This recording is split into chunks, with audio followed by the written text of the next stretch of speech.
Hello everyone, welcome to Ankuram IAS. आज मैं आपसे प्रीलिम्स फियर यानी प्रीलिम्स एंजाइटी और उसको ओवरकम करने के तरीके पे बात करूंगा। एग्जामिनेशन फियर एक कॉमन फियर है और ये सभी को होता है। किसी को थोड़ा कम होता है, किसी को ज़्यादा होता है। और अगर ये एग्जामिनेशन यूपीएससी का प्रिलिमिनरी एग्जामिनेशन हो, यूपीएससी का मेंस हो या यूपीएससी का कोई और एग्ज़ाम हो तो क्या कहना। एग्जामिनेशन में एंजाइटी का होना कॉमन है, लेकिन सभी लोग इस एंजाइटी को रिकॉग्नाइज नहीं कर पाते। कुछ लोग ये जानते हैं कि उनको फियर हो रहा है, एंजाइटी हो रही है, और कुछ लोग नहीं जानते कि उनको एंजाइटी हो रही है। वो अनकंफर्टेबल फील करते हैं, उनमें नर्वसनेस होता है, पर वो उसको रिकॉग्नाइज नहीं कर पाते। जो इसको रिकॉग्नाइज करते भी हैं, उसको फाइट करने के लिए या उसे लड़ने के लिए, उसको फेस करने के लिए टेक्निक्स फॉलो नहीं करते। यही कारण है कि एग्जामिनेशन की एफिशिएंसी उनकी घटती है, पुअर हो जाती है, खराब हो जाती है। यूपीएससी का प्रिलिमिनरी का एग्जामिनेशन कई सारे फैक्टर्स को लेकर आता है। इससे जुड़ी हुई कई सारी बातें होती हैं जो आपके दिमाग में चलती रहती हैं, जो आपके दिमाग के स्टेटस को कॉम्प्लेक्स बना देती है और एक कॉम्प्लेक्स तरह के फियर को जन्म देती है। जैसे अगर आप यूपीएससी के एग्जाम से जुड़े फैक्टर्स को अगर आप देखें तो मुझे लगता है कि यूपीएससी का सिलेबस ही इतना कॉम्प्लेक्स है कि उसको पूरी तरह से तैयार करना बहुत मुश्किल होता है, बहुत डिफिकल्ट होता है। और जब आप प्रीलिम्स के लिए उसको तैयार कर चुके होते हैं तो तैयारी करने के बाद भी आप भूलते हैं चीज़ों को, आपका माइंड चॉक्ड हो चुका होता है, आपको कुछ याद नहीं आ रहा होता है और आपको लगता है कि मैं कैसे परीक्षा दूंगा या दूंगी। केवल सब्जेक्ट की कॉम्प्लेक्सिटी नहीं है, साथ में बैक ऑफ द माइंड या सबकॉन्शियस में कई सारे और फैक्टर्स काम कर रहे हैं। जैसे आपके पेरेंट्स के एक्सपेक्टेशन है कि अगर माँ बाप सोचते हैं कि बच्चा पास नहीं करेगा तो क्या, उसके करियर का क्या होगा, और आपके दिमाग में उनके एक्सपेक्टेशंस या उनका माइंडसेट चल रहा है। आपके पीयर्स, आपके फ्रेंड्स, रिलेटिव्स के एक्सपेक्टेशन भी उससे जुड़े होते हैं। यही नहीं, आपका एक अटेम्प्ट लूज करेंगे, एक अटेम्प्ट तो जाएगा, एक साल और करेंगे क्या, तो वो जो एक साल का समय है जो आप लूज कर रहे हैं, वो भी आपके दिमाग में एक स्ट्रेस है। एक साल बड़ा समय होता है।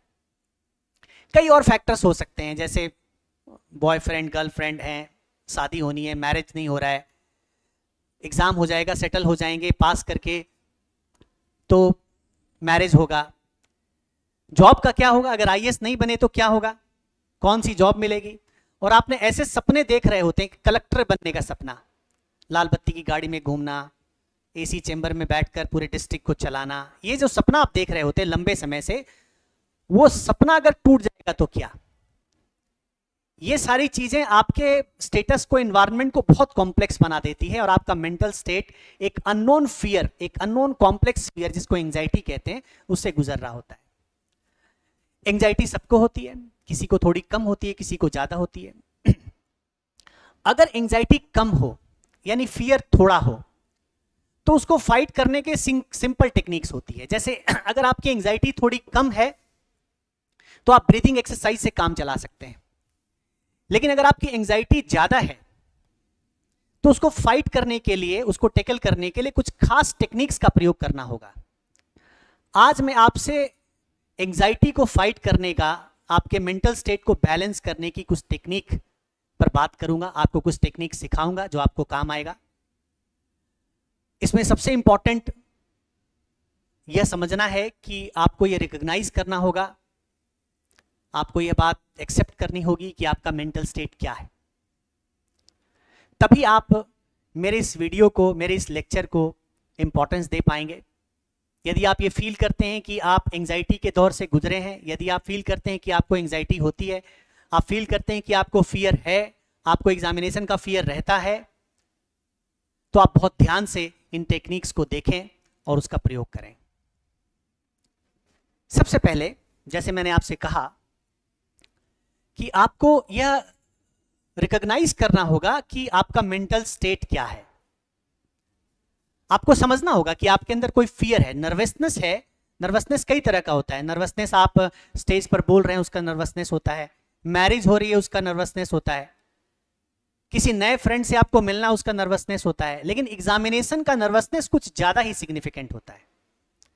कुछ लोग इस नर्वसनेस को टैकल करना सीख जाते हैं, कुछ लोग इतने कैजुअल होते हैं कि उनको नर्वसनेस होता ही नहीं, लेकिन ज्यादातर सिंसियर लोगों को नर्वसनेस जरूर होता है। तो नर्वसनेस क्या है, किस लेवल पर है, वो कैसे आपके एग्जामिनेशन को इंपैक्ट कर रहा है, ये समझना जरूरी है। तो फर्स्ट स्टेप, अगर आप एंजाइटी को, फियर को फाइट करना चाहते हैं तो रिकॉग्नाइज योर इमोशन। आप रिकॉग्नाइज करें कि आपको फियर है, आपको एंजाइटी टाइप ऑफ फियर है। एंजाइटी एक कॉम्प्लेक्स तरह का फियर है। आप अगर एटीट्यूड इमोशनल इंटेलिजेंस पढ़ेंगे तो आप एंजाइटी के बारे में पढ़ेंगे एज अ फियर। तो एंजाइटी एक कॉम्प्लेक्स तरह का फियर है जिसका ओरिजिन आपको नहीं पता होता, और कई सारी चीजें, कई तरह के एक्सपेक्टेशंस, वरीज, सब मिलकर, घुल मिलकर एक खिचड़ी बनाते हैं जिसको एंजाइटी कहते हैं। और एंजाइटी में जब आप एग्जामिनेशन में बैठते हैं तो आपकी एफिशिएंसी पुअर हो जाती है। तो आप पहले रिकॉग्नाइज करें कि आपका इमोशन क्या है। अगर वो सिंपल फियर है, थोड़ा बहुत फियर है, थोड़ा बहुत नर्वसनेस है, जो कम लोगों को होता है, लेकिन थोड़ा नर्वसनेस कम लोगों को होता है, लेकिन जिनको होता है वो एक एक्सरसाइज से, एक ब्रीदिंग एक्सरसाइज से इस नर्वसनेस को टैकल कर सकते हैं, उसको चेक कर सकते हैं। तो इमोशन को रिकॉग्नाइज करना number 1, then doing some breathing exercises. जानते सब लोग हैं, आपको भी पता है, लेकिन क्या आप करते हैं? एक सिविल सर्विस फील्ड का टीचर, एक फैकल्टी आपको ये सजेस्ट करता है कि आपको ये ब्रीदिंग एक्सरसाइज करनी चाहिए। तो ब्रीदिंग एक्सरसाइज में गहरी सांस लेना, गहरी सांस लेना मतलब आपको पहले अपने बॉडी को स्ट्रेच करना है, सीधा करना है, रीढ़ की हड्डी सीधी हो। आप, ऐसा जरूरी नहीं कि आप पार्क में ही बैठ कर सकते हैं, एग्जामिनेशन हॉल में भी एग्जामिनेशन के पहले इसको कर सकते हैं। जब जब आप नर्वस फील करते हैं, जब जब आप एंजाइटी में होते हैं, फियर में होते हैं, आप ये एक्सरसाइज कर सकते हैं। तो ब्रीदिंग एक्सरसाइज में आपको सांस जोर से खींचना है, 5 टाइम्स आपको जोर से सांस खींचना है, 5 बोलकर, 1 2 3 4 5 बोलकर, और 1 2 3 4 5 6 7 बोलकर उसको छोड़ना है। और ये कम से कम 10 बार आपको रिपीट करना है। तो सिंपल ब्रीदिंग एक्सरसाइज में आप सांस जोर से खींचते हैं,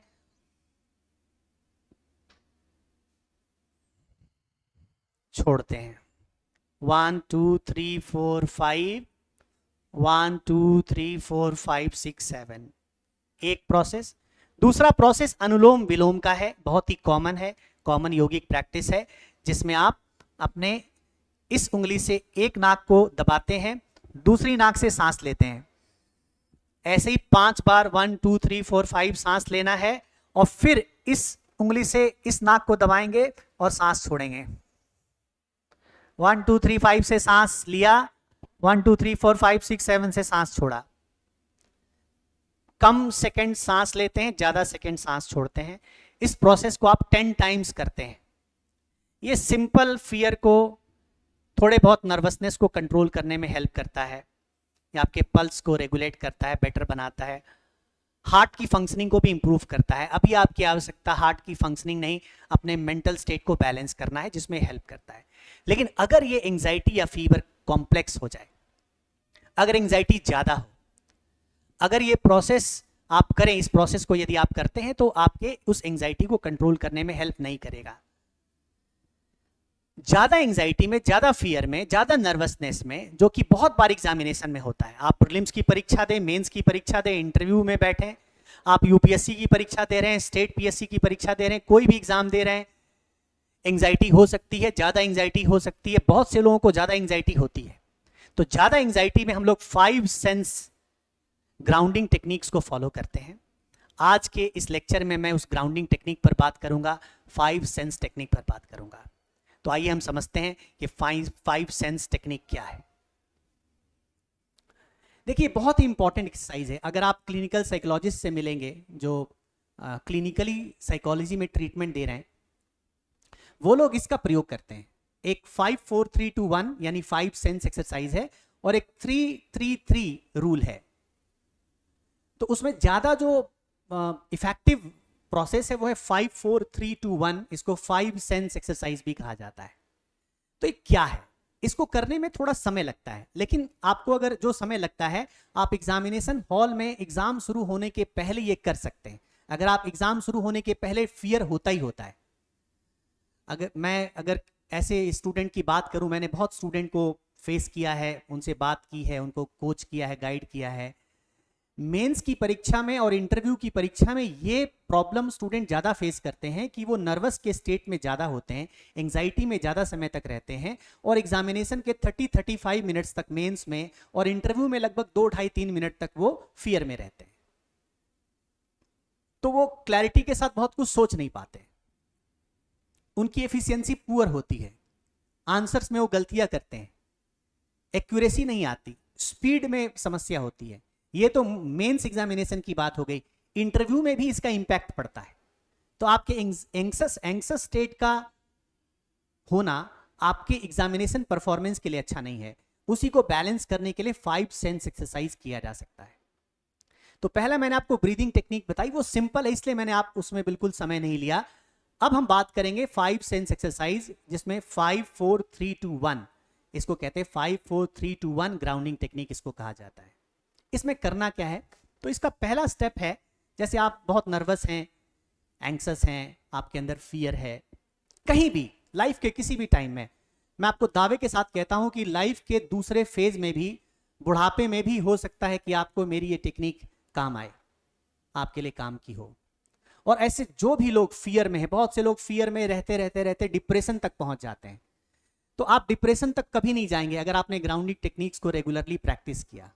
ये जरूर है कि आप सीधा जाकर एग्जामिनेशन हॉल में प्रैक्टिस करेंगे, वो ठीक नहीं है। आपको अभी से उसकी प्रैक्टिस करनी चाहिए, कम से कम 4-5 दिन तो आप इसकी प्रैक्टिस जरूर कर लें। भले ही आपकी एंग्जाइटी ना हो, पर इसको प्रैक्टिस करें ताकि जब एंग्जाइटी हो तो आप इसको बेटर प्रैक्टिस कर सकें।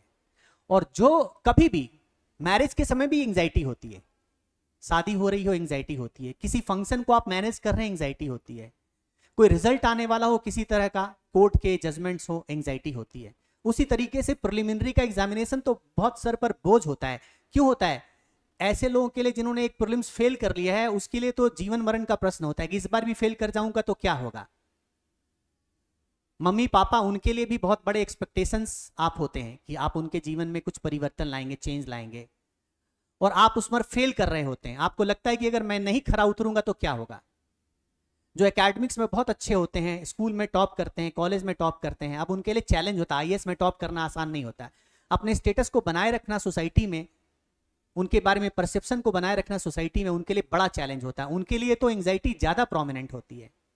और जीवन में कभी भी इसका रोल हो सकता है। तो आप इस ग्राउंडिंग टेक्निक को सीखें, समझें और प्रैक्टिस करें। क्या है टेक्निक, हम इस पर बात करते हैं।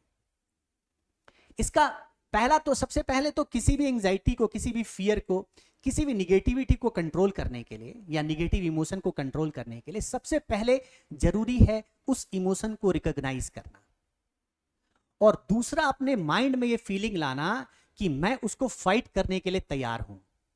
ये आपको बोलना है, I can fight it. Fear है, एग्जामिनेशन का fear, I can fight it. आप क्वालिफाई करेंगे, क्वालिफाई नहीं करेंगे, ये बात ना सोचे। I can fight it, I can fight this fear, I can do this. आप अपने फियर से कह रहे हैं, अपने इमोशन से कह रहे हैं, आप इमोशंस को फाइट कर रहे हैं। इमोशन को रिकॉग्नाइज करना, मैं बता दूं, एग्जाम्स के पहले जो मेंटल स्टेट होता है, इमोशन होता है, वो ज्यादातर एंग्जाइटी होती है। थोड़ा normal fear, normal nervousness breathing exercise से ठीक हो जाता है। तो इमोशन को रिकॉग्नाइज किया और अपने आप को ये बताया कि मैं इससे फाइट करने के लिए तैयार हूं। और स्पॉन्टेनियस रिस्पॉन्स में, जब भी आप फियर एंग्जाइटी फील कर रहे हैं, उसी समय स्पॉन्टेनियस रिस्पॉन्स में आपको 5 स्टेप फॉलो करना है। पहला स्टेप है इसमें, ये विजुअल से रिलेटेड है।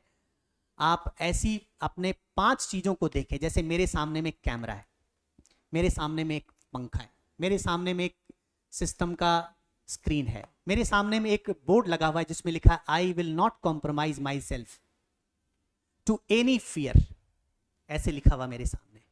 अब ये मैं इसको देख रहा हूं, मन में देख रहा हूं, मैं तो आपसे बात कर रहा हूं लेकिन मैं देख रहा हूं और मन में बोल रहा हूं। Camera, fan, screen, conscious state में, मतलब कैमरा को देख भी रहे हैं, आपके कॉन्शियस माइंड में है, मन में बोल रहे हैं camera, fan, screen, board, AC. पहला स्टेप ये आपको करना है। 5 थिंग्स यू कैन सी, आप देख रहे हैं, मन में बोल रहे हैं। दूसरा, 4 थिंग्स यू कैन टच, ये बहुत ही कारगर उपाय है। मैंने इसको एसएसबी का इंटरव्यू देने गया था, तो मैं पूरे इंटरव्यू में बहुत नॉर्मल था। क्यों? क्योंकि मुझे आईएएस बनना था, मिलिट्री ऑफिसर नहीं बनना था। सीडीएस का इंटरव्यू था, इलाहाबाद का बोर्ड था, आज प्रयागराज उसे कहते हैं।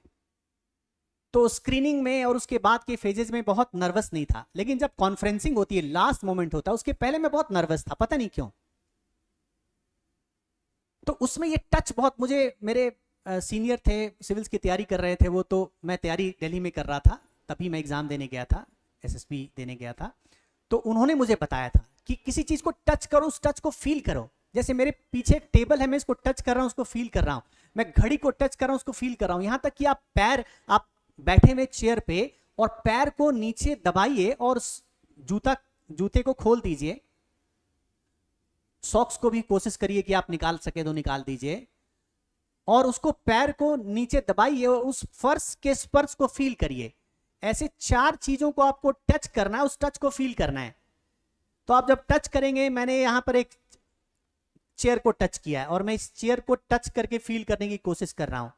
मैं अपने पैर के नीचे जमीन है, उसको टच कर रहा हूं, नीचे दबा रहा हूं, उसको टच करने की फील करने की कोशिश कर रहा हूं। मेरे सामने डेस्क रखा हुआ, उसको दबा रहा हूं और उसको टच को फील करने की कोशिश कर रहा हूं। ऐसे 4 चीजों को टच करना है और फील करना है। मुझे नहीं लगता इसमें आपको 30 सेकेंड्स, लगभग 35 सेकेंड्स आपको लगेंगे। 30 सेकेंड्स टू 35 सेकेंड्स इसमें लगेगा, 35 सेकेंड्स इसमें लगेगा। फिर आपको जब 4 हो गया, 5 4 3 थिंग्स यू कैन हियर, बहुत इंपॉर्टेंट है। आप अपनी आंखें बंद करें, एग्जामिनेशन हॉल में जाकर 15 मिनट 20 मिनट पहले इस प्रोसेस को फॉलो करें आप। 3 थिंग्स यू कैन हियर, 3 चीजें जो आप सुन सकते। आंखें बंद करिए। मुझे क्या आवाज आ रही है? तो मुझे एसी की आवाज आ रही है। आपको कुछ आवाज आ रही है, हो सकता है कि पास में कोई पेड़ है, वहां पर पक्षी हो, उसकी आवाज आ रही हो। स्टूडेंट्स बैठे हैं, उनके कमोशन की आवाज आ रही है, उस कमोशन को सुनने की कोशिश करिए। पक्षियों की आवाज सुनने की कोशिश कीजिए। पंखा भी गड़गड़ करता है। यूपीएससी का जितना भी सेंटर मैंने एग्जाम दिया है, मई जून में परीक्षा हुआ करती थी, प्रीलिम्स के समय में बहुत गर्मी होती थी, और जनरली केंद्रीय विद्यालयों में हमने परीक्षा दी है, तो केंद्रीय विद्यालय के जो पंखे होते हैं, आज पता नहीं बदले हैं कि नहीं बदले, तब वो घड़ घड़ घड़ घड़ आवाज किया करते थे। तो वो घड़घड़ की आवाज भी आप सुनने की कोशिश करिए। केवल वही आवाज सुनी उस वक्त जब आप सुन रहे हैं, तो पंखे की आवाज, पक्षी की आवाज मतलब पक्षी की आवाज, एसी की आवाज मतलब एसी की आवाज, किसी के कमोशन की आवाज मतलब कमोशन की आवाज। ऐसे 3 आवाज को आपको सुनने की कोशिश करनी है। और 2 थिंग्स यू कैन स्मेल, इसमें भी 30 सेकेंड्स के लगभग लगता है। 2 थिंग्स यू कैन स्मेल। तो कमरे में कोई स्मेल होगी, किसी ने कोई परफ्यूम लगाया, स्मेल होगा। हो सकता है कि आपके बॉडी का ही स्मेल हो, आपने कोई पाउडर परफ्यूम, आजकल फुसफुसी लोग बहुत प्रयोग करते हैं, फॉग वॉग लगाते हैं बहुत सारे लोग, तो उसकी स्मेल भी सूंघने की कोशिश कीजिए। आसपास से भी कोई दुकान होती है तो बर्गर की कई बार स्मेल आ जाती है, समोसे के तेल की स्मेल आती है, तो उसको सूंघने की कोशिश कीजिए। 2 थिंग्स यू कैन स्मेल। ये देखकर करना है, ये देखकर करना है, ये देखकर करना है, ये थिंग्स हियर एंड स्मेल, इसको आपको बिना देखे करना, आंखें बंद करके करना है। And last one thing you can test. आप कहेंगे भाई मेरे पास टेस्ट करने के लिए क्या है? तो उंगली भी आप टेस्ट कर सकते हैं, उसके स्वाद को समझने की कोशिश करें। कपड़ा भी आप चबाएंगे तो कपड़े से भी कोई टेस्ट आएगा, इसको आप टेस्ट करने की कोशिश करें।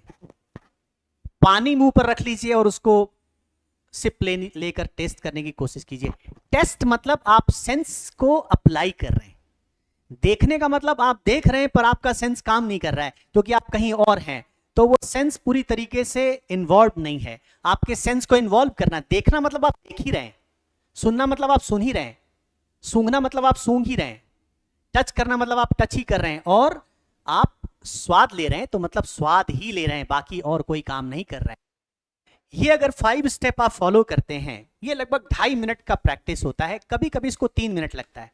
कुछ डॉक्टर्स इसको 5 मिनट करने का एक्सरसाइज करते हैं, पर एग्जामिनेशन हॉल के लिए इतना फीजिबल नहीं है। 2.5 मिनट्स टू 3 मिनट्स ये काफी होता है आपको ग्राउंड करने के लिए। मतलब आपकी एंग्जाइटी से आप किसी और एनवायरनमेंट में चले गए हैं, उसी दुनिया में आप चले गए हैं, आप वहां जाकर प्रॉब्लम में हैं, आप वहां फंसे हुए हैं, आप इस दुनिया में नहीं आ पा रहे हैं। ग्राउंडिंग टेक्निक आपको इस दुनिया में लाने में हेल्प करती है। और मैं चैलेंज के साथ कहता हूं कि ये फुल प्रूफ टेक्निक है। आप इंटरनेट पे सर्च करेंगे तो डिफरेंट साइकोलॉजी के जितने भी स्कॉलर, प्रोफेसर कॉमनली इसकी बात करते हैं। दूसरा ऐसा ही एक मेथड है, 3-3-3 रूल्स है, मैं वो आपको सजेस्ट नहीं कर रहा हूं अभी। 3-3-3 में ऐसे ही 3 things you can see, 3 things you can touch and 3 breathing exercises आपको करनी है। अगर आपने ये 5 4 3 2 1 और साथ में आपने ये ब्रीदिंग एक्सरसाइज दोनों अगर कर लिया, 5 ये किया, 10 बार आपने ब्रीदिंग, डीप ब्रीथ, लेकिन बिल्कुल स्ट्रेट, आपकी रीढ़ सीधी होनी चाहिए ताकि आपकी सांस बहुत अंदर तक नीचे तक जाए। आपने डीप ब्रीथ 5 मिनट्स, 2.5 मिनट भी अगर डीप ब्रीथ आप कर लेते हैं और 2.5 मिनट आप ये एक्सरसाइज करते हैं, ये टेक्निक आप फॉलो करते हैं, तो आप अपने एंजाइटी को कुछ पीरियड के लिए 1.5 2 2.5 3 4 घंटे के लिए आप कंट्रोल कर लेते हैं। और उतना ही आपको चाहिए, क्योंकि एंजाइटी एग्जामिनेशन के पहले होगी, बाद में तो होगी नहीं। तो आपने उस वक्त ऐसे किसी भी एंग्जियस स्टेट में, किसी भी ऐसे फियर वाले स्टेट में जहां पर कॉम्प्लेक्स फियर्स हों, अननोन फियर्स हो, वरी और कई ऐसे फैक्टर्स को लाने वाले फियर्स हो, अगर आपने उसको कंट्रोल कर लिया, इसका मतलब है कि आप अपने लाइफ के बड़े चैलेंज को कंट्रोल करने में, उसको टैकल करने में सक्सेसफुल हैं। तो ये 5 ग्राउंडिंग टेक्निक मैंने आपको बताया। अब मैं आपको एक और इंपॉर्टेंट एक्सरसाइज आपसे डिस्कस करने जा रहा हूं। ये बहुत इंपॉर्टेंट है, अनकॉमन है, इसके बारे में लोगों को जानकारी नहीं होती। ये कब के लिए है? आप देखेंगे जब आप एग्जाम देते हैं, मैं अपने पर्सनल एक्सपीरियंस से बता रहा हूं, मैंने यूपीएससी के लगभग सारे, यूपीएससी के सारे मेंस एग्जामिनेशन लिखे हैं, मैंने स्टेट पीसीएस के मेंस एग्जामिनेशन लिखे, यूपीएससी के इंटरव्यू दिए, स्टेट पीएससी का इंटरव्यू दिया, कस्टम में, आईबी में, गवर्नमेंट सर्विसेज में सेलेक्ट हुआ, नौकरी छोड़ करके अभी पढ़ा रहा हूं और पढ़ाते हुए मुझे लंबा समय हो गया है। तो एग्जामिनेशन मैंने बहुत दिया, मैंने सीडीएस के भी बस केवल खेल कूद में ही जाकर सीडीएस लिखा, वो सीपीओ के असिस्टेंट कमांडेंट के फिजिकल टेस्ट पास किए, ये सब चीज़ें खेल कूद में ही किया, क्योंकि हमारा सीरियसनेस सिविल सर्विस की तरफ था। पर परीक्षाएं हमने बहुत सी दी।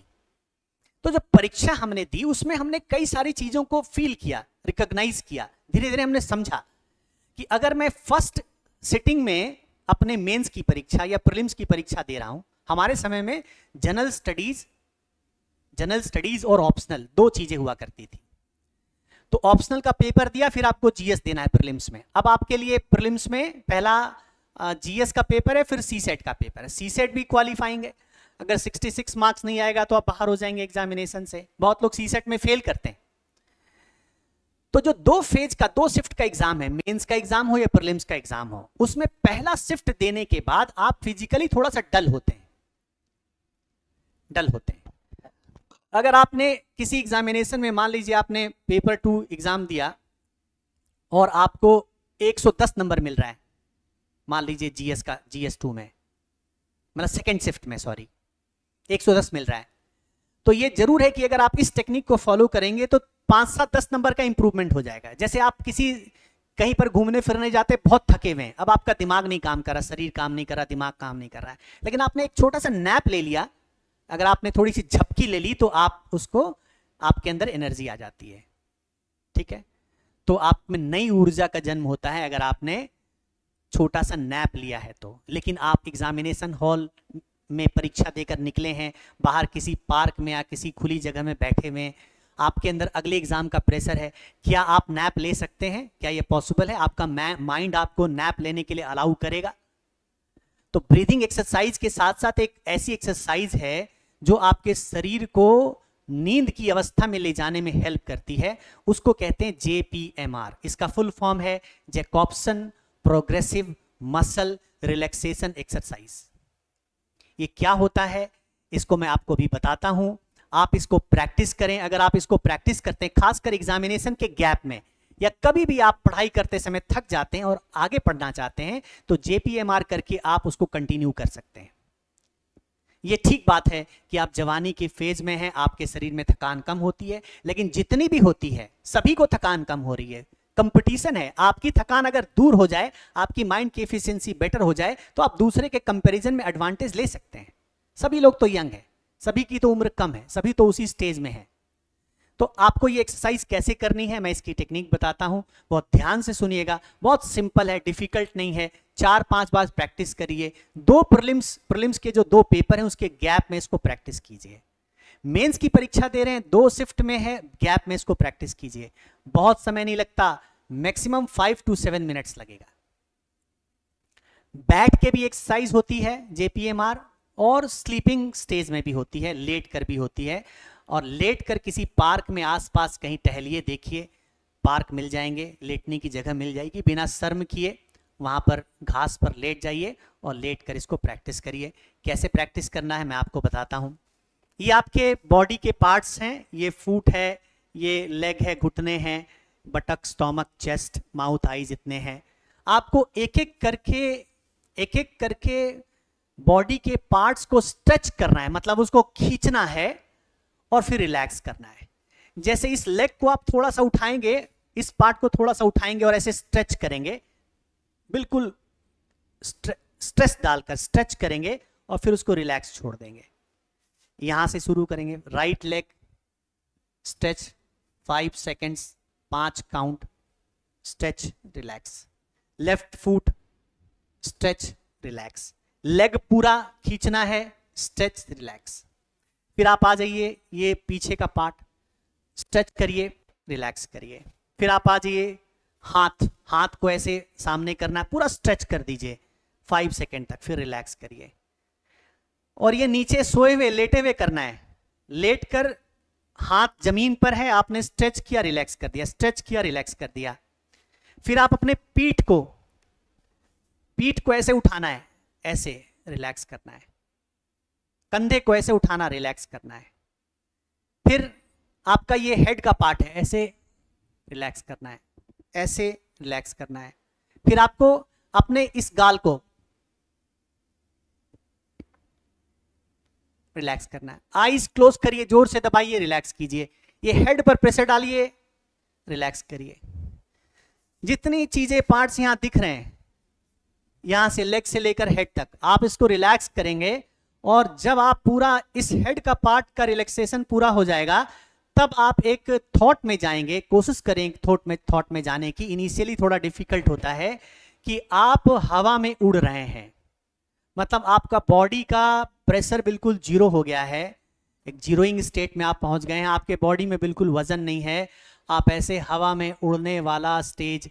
ऐसे समय में आपको कुछ बेकार की चीजें नहीं सोचनी है, कुछ आपको ऐसा प्रकृति के कोई नज़ारे हैं, पहाड़ है, झील है, वहाँ पक्षी हैं, अगर आप ऐसा कुछ सोच सकते हैं तो इससे अच्छा कुछ भी नहीं होगा।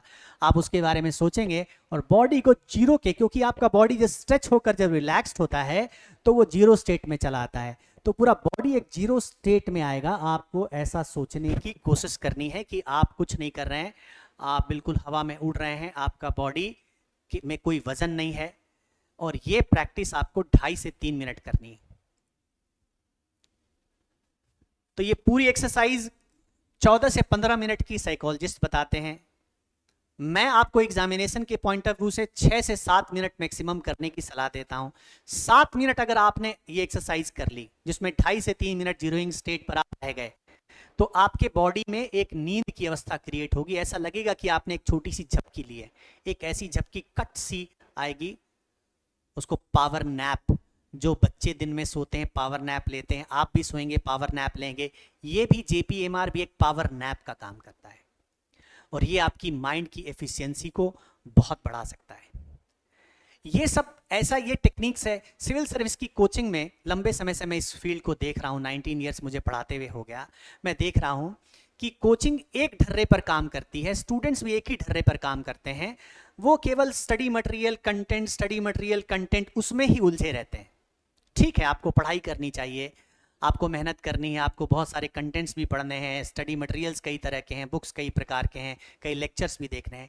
लेकिन कुछ ऐसी बेसिक चीज़ें हैं जो आपके एफिशिएंसी को बेटर बना सकती है, जो एग्जामिनेशन के परफॉर्मेंस को बेटर बना सकती है। आपने बहुत अच्छी तैयारी की, परफॉर्मेंस पूरे सब बेकार है, आपकी तैयारी एवरेज है, परफॉर्मेंस अच्छा हो गया, आप पास कर गए। ऐसे बहुत से लोग होते हैं जिनकी तैयारी बहुत अच्छी नहीं, IAS बन चुके हैं, क्योंकि वो सारी चीज़ें उनको क्लिक कर जाती है, उनको वो टेक्निक्स कैसे उसको फाइट करना है एग्जामिनेशन को उनको पता है। तो इसमें ये जो प्रोसेस मैं आपको बता रहा हूं, ये बहुत जरूरी प्रोसेसेस है। आपका मेंटल स्टेट बहुत इंपॉर्टेंट है। I think most important part is the mental state. और इसमें आने वाले एरर्स को, इसमें आने वाले डिमेरिट्स को, इसमें आने वाले कमियों को, इसको आप कैसे टेकल कर रहे हैं, इसको आप कैसे मैनेज कर रहे हैं, क्या आप इसके बारे में कॉन्शियस हैं, क्या आपको पता है कि आपको इस तरह स्टेप्स लेने चाहिए। तो मेरी सलाह है कि आप इन छोटी छोटी चीजों को अगर आप करते हैं तो आप अपने परफॉर्मेंस को इंप्रूव कर सकते हैं। तो आप एग्जामिनेशन की एंजाइटी, इसको सबसे पहले आप रिकॉग्नाइज करें, एग्जामिनेशन की एंजाइटी को आप रिकॉग्नाइज करें और उसको टेकल करने के लिए 5 सेंस एक्सरसाइज करें, ब्रीदिंग एक्सरसाइज की प्रैक्टिस करें। एग्जामिनेशन में जो थकान होती है उसको दूर करने के लिए आप JPMR की प्रैक्टिस करें। यदि आप कुछ और मेंटल स्टेट से गुजर रहे हैं, कई ऐसा मेंटल स्टेट होता है, कई लोगों के साथ कुछ एक्सेप्शनल सर्कमस्टांस हो सकते हैं, तो अगर आप ऐसे कुछ एक्सेप्शनल सर्कमस्टांस से गुजर रहे हैं तो आप अपने क्लिनिकल साइकोलॉजिस्ट या किसी डॉक्टर की सलाह जरूर लें। आप अगर डिस्कस करेंगे तभी इस एग्जामिनेशन में अच्छा परफॉर्म कर पाएंगे, क्योंकि यूपीएससी का examination one of the toughest examination in the world. और टफेस्ट के साथ साथ ये सबसे ज़्यादा चैलेंजिंग क्यों है, क्योंकि हम इसका सपना देखते हैं, इसका ख्वाब देखते हैं, और जब तक तैयारी करते हैं तब तक हमारे दिमाग में लाल बत्ती और कलेक्टर की गाड़ी रहती है, और ऐसे सपने हम बहुत दिनों तक देख चुके होते हैं। इसलिए हमारा मेंटल स्टेट उसको पाने के लिए बहुत ज़्यादा आतुर होता है, और यदि हम इसको खो दें तो हमें दुख भी उतना ही ज़्यादा होगा। इस एक्सपेक्टेशन में हम ज़्यादा फियर में आ सकते हैं। इसलिए आपको अपने मेंटल स्टेट को इग्नोर नहीं करना चाहिए और फियर को फाइट करने का प्रयास करना चाहिए। यदि आपको मेरा लेक्चर पसंद आता है तो आप कमेंट जरूर लिखें और अपने दोस्तों से जरूर शेयर करें, क्योंकि ये सभी को हेल्प कर सकता है जो भी किसी मेंटल चैलेंज से गुजर रहे हैं। आज के लिए इतना ही। Thank you very much.